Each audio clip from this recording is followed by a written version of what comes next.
Hello दोस्तों, आज के वीडियो में मैं आपको अमित जी के साथ में घटी एक सच्ची घटना सुनाने जा रहा हूँ। सो वीडियो को एंड तक ज़रूर सुनिएगा। और अगर आपको खौफ से भरी सच्ची और डरावनी कहानियाँ सुननी पसंद हैं तो आप मेरे चैनल कार्तिक वन को सब्सक्राइब कर लीजिए, क्योंकि आपको हर दिन डर का डोज मिलता रहेगा इस चैनल पर। और आप मेरे इंस्टाग्राम को भी चेकआउट करिए। आप ही के साथ कोई इंटरेस्टिंग या फिर डरावनी घटना घटी हो तो आप मुझे इंस्टाग्राम पर भेज सकते हैं, लिंक है डिस्क्रिप्शन बॉक्स में। और अब आगे की कहानी मैं आपको सुनाऊंगा अमित जी के पॉइंट ऑफ व्यू से।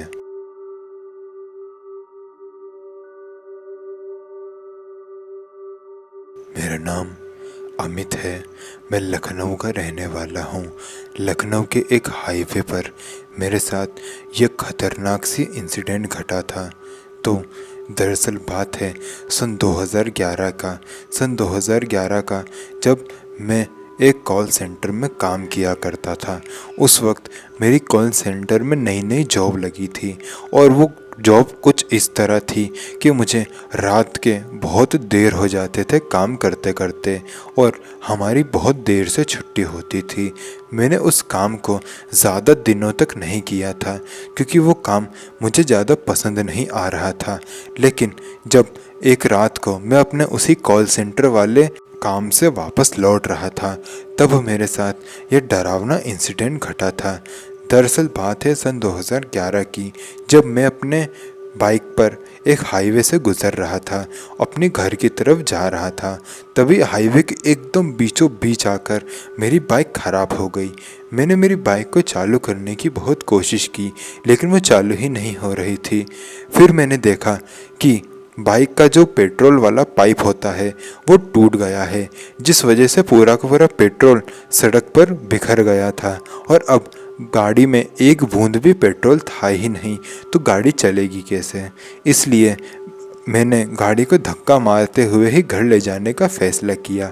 वैसे भी घर ज़्यादा दूर बचा नहीं था, इसलिए मैंने सोचा कि मैं धक्का मार के ही घर ले जाऊं।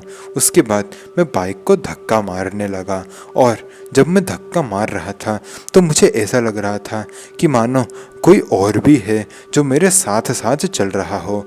लेकिन मुझे लगा कि शायद ये मेरे मन का वहम होगा, इसलिए मैं चुपचाप बिना कुछ बोले अपनी बाइक को धक्का मार रहा था और आगे जा रहा था। मैं जिस हाईवे से जा रहा था वो हाईवे के दोनों तरफ झाड़ियाँ थी और एकदम अंधेरा था।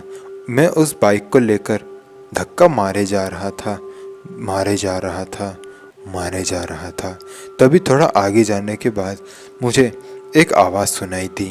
भाई साहब, क्या आप मुझे ये रास्ता बता देंगे?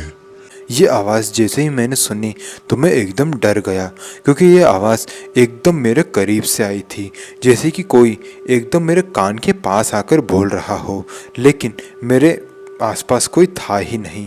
मैंने जैसे ही वह आवाज़ सुनी थी तो मैं एक स्टैचू की तरह एकदम खड़ा हो गया था और उस आवाज़ को सुनने लगा। लेकिन मुझे बस वो आवाज़ ही सुनाई दे रही थी, कोई भी दिखाई नहीं दे रहा था। इसलिए मैं जो है उस बाइक को और तेज़ी से धक्का मारने लगा। आप कह सकते हैं कि मैं उस बाइक को लेकर भाग रहा था। तभी मेरे सामने अचानक से ही एक औरत आकर खड़े हो गई, जिसका सर नहीं था। जी हाँ, आपने बिल्कुल सही सुना, उस औरत का सर था ही नहीं। ऐसी लग रही थी कि मानो सामने एक सर कटी लाश खड़ी हो। वो सीधा मेरी तरफ ही देख रही थी और अपने हाथों से कुछ इशारा कर रही थी, और आवाज़ उसी की तरफ से आ रही थी। और उसने मुझे एक बार फिर से कहा, भाई साहब, क्या आप मुझे ये रास्ता बता सकते हैं? यह दृश्य देखकर मैं इतना ज़्यादा डर गया कि मैंने मेरी बाइक वहीं छोड़ी और जिस डायरेक्शन में वो औरत खड़ी थी उसके अपोजिट डायरेक्शन में मैं भागने लगा। जब मैं भागने लगा तो मुझे मेरे पीछे से बहुत तेज चिल्लाने की आवाज़ आई, लेकिन मैं पीछे पलटकर नहीं देखा क्योंकि मुझे डर लग रहा था कि अगर मैंने पीछे पलट के देखा तो मेरी स्पीड कम हो जाएगी और अगर वो औरत मेरे पीछे आ रही होगी तो वो मुझे पकड़ लेगी। हो सकता है वो मुझे जान से भी मार दे। इसलिए मैं पूरी जान लगाकर वहाँ से भाग रहा था और मुझे वही चीखने चिल्लाने की आवाज़ें सुनाई दे रही थी। मैं जैसे तैसे करके उस हाईवे से निकला और एक दूसरे रास्ते से अपने घर गया। घर पहुंचने के बाद मैंने देखा कि घर के सारे मेंबर्स जो है वो सो चुके थे। मेरे पास घर की दूसरी चाबी थी जो मेरे पास हमेशा रहती थी, इसलिए मैंने उसी चाबी से घर खोला और अंदर जाके चुपचाप बिना कोई आवाज़ करे सो गया। अगली सुबह जब मैं उठा तो मैंने मेरे पापा को पूरी बात बताई। मेरे पापा ने मुझे बताया कि हो सकता है वो एक छलावा हो या फिर कोई जिन्न भी हो सकता है जिसने तुम्हारे साथ ऐसा कुछ हरकत की होगी, क्योंकि उस हाईवे पर जहाँ मेरे साथ ये घटना घटी है उस हाईवे पर पापा के साथ भी ऐसी ही कुछ घटना घटी हुई है और पापा ने इनके बारे में मुझे बताया भी है, लेकिन मैं कभी भी पापा की बात पर यकीन नहीं करता था। लेकिन जब मेरे साथ ये घटना घटी तो मुझे पापा की बात पर भी यकीन हुआ और उस हाईवे पर नेगेटिव एनर्जीज रहती हैं, मुझे इस बात का भी अंदाज़ा हो गया। खैर उस दिन के बाद से ही मैंने उस हाईवे पर जाना भी बंद कर दिया और कुछ दिनों बाद मैंने वो कॉल सेंटर की जॉब भी छोड़ दी और एक दूसरा काम करने लगा। तो दोस्तों ये वीडियो होती है यहीं ख़त्म। आशा करूँगा कि आपको वीडियो पसंद आई होगी। वीडियो पसंद आई तो वीडियो को लाइक करिएगा और कमेंट करके बताइएगा कि आपको नेक्स्ट वीडियो किस टॉपिक पर चाहिए। मिलते हैं नेक्स्ट वीडियो में, तब तक के लिए जय हिंद, जय भारत।